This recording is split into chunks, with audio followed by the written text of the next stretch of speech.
Focus on the good. Be satisfied or be grateful with what you have in your life. So iwasan po natin yung mga toxic na tao. Napakaraming toxic dito sa mundo, sa totoo lang. Toxic na tao, toxic na pangyayari. As much as possible, umiwas po tayo diyan. Paano mo nga ba malalaman kung toxic ang isang tao?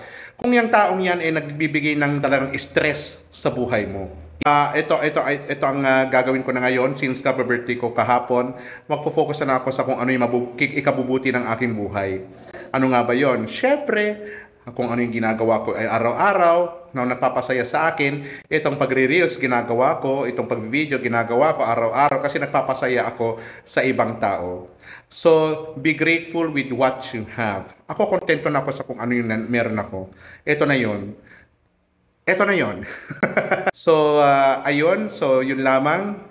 Real talk lang. At by the way, maraming salamat sa lahat ng mga bumati sa akin ng happy birthday kahapon. So, hindi man halata na medyo tumatanda. Oh. Ayun, yun lamang. Real talk lang. Ibabagak lang.